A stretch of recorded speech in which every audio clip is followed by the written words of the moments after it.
What is going on, everybody? Welcome back to the channel. Aftersound here, bringing you Splinterlands content every single day. We also stream right here in this channel every Tuesday, Thursday, and Sunday morning, so come by and say hello.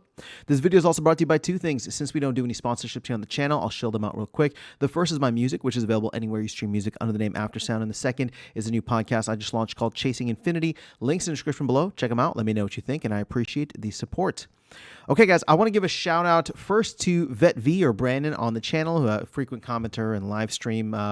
Actually, he's been on the channel before too. So if you guys know Vet V, he brought this comment to my attention. So my second shout out will be to Royal Eagle for sharing this information with us. I'm in the tavern, so this is available to anybody in the Splinterlands Discord. And you can see here this is at 3:24 p.m. Central Standard Time. Royal Eagle posted something about the liquidity bots, and more importantly, then talked about the rough number of players as well as the amount of max decks. So you can see here the issue with Modern is what he's saying. The issue with Modern is that of the roughly 3,000 players, 1,000 have max decks, which puts significant downward pressure in Modern. Should get much better once Chaos Legion rotates and there are less max level decks.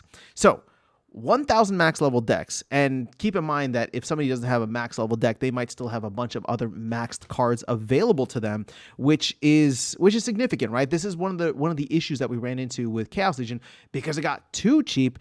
Everybody had all of the same cards, which is not the case, especially for Rebellion, whether it's the core set or the what's that called, the promo cards that have been, obviously coming out.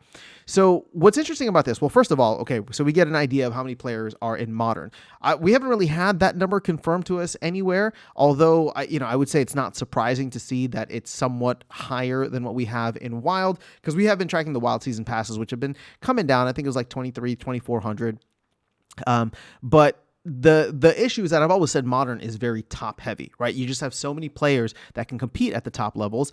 And now with the rotation of Chaos Legion on the horizon, hopefully by April of next year, so just 4 months or so, we will get a much different situation in Modern format, which should make it significantly better. Now, here's the thing. I want to give another shout out to Royal because he mentioned something a while back, and I talked about this on a live stream as well, but he mentioned something a while back in Discord as well, which reminded me of something Aggie had said back when Aggie was CEO. And that was, the whole like push and shove. You're not going to be able to have everything. And the idea of going up against different players with different cards. So not everybody has a complete deck. Everybody has to kind of pick and choose what it is that they want to build their collection around. And then you just go and operate, right? You just go and do the best that you can, build the team that you have with the cards and the collection that you have.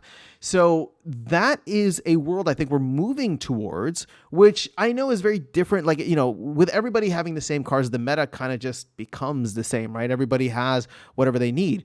But when you have it so that maybe only like a top few players have that, well, now it gets way more interesting, right? And when you look at the numbers for Rebellion, with 1 million packs sold and open, which we're not even at 1 million packs yet, and we're definitely not at 1 million packs opened, I believe the number that I have is 294. So less than 300 maxed decks are available. And that's if every card gets maxed out, which we know is not the case. A lot of people might have certain cards only leveled up to X or Y or whatever level, right? Maybe they go in and they max out some of the summoners, right? Especially the legendary summoners, but even those are kind of expensive. In Modern, I will sometimes lose to a level 3 Tofu, for example, right? In Gold or in Diamond, just because like somebody's playing with a lower level card, but obviously that card is somewhat OP when it comes to Tofu. So what's going to be interesting about this is once we rotate, you're going to have, hopefully 3,000 players will remain. Maybe you'll get some people that completely shift over to Wild, but out of the 1,000, right, we are going to be going down significantly. And like I said, even if you assume every max deck, right, or every card in Rebellion like contributes to a max deck, that would mean only 300 players would have max decks, right?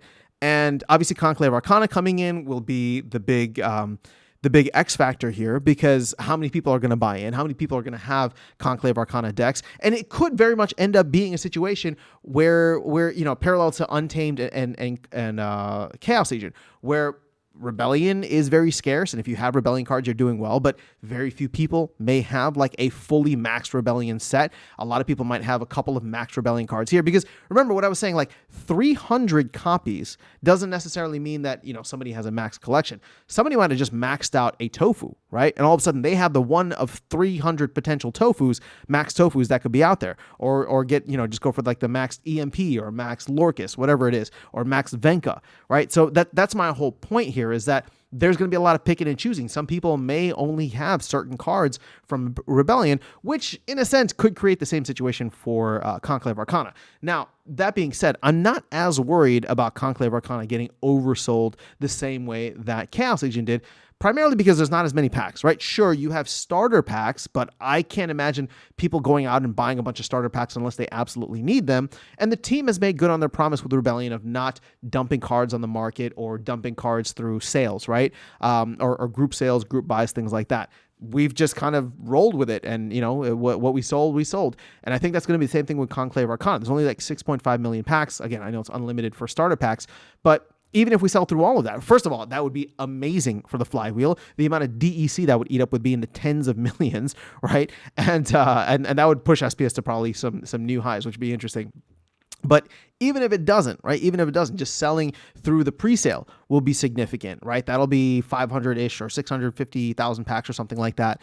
And, based on where we go from there with hopefully a bull run, it being in the middle of the bull run, things could get really interesting.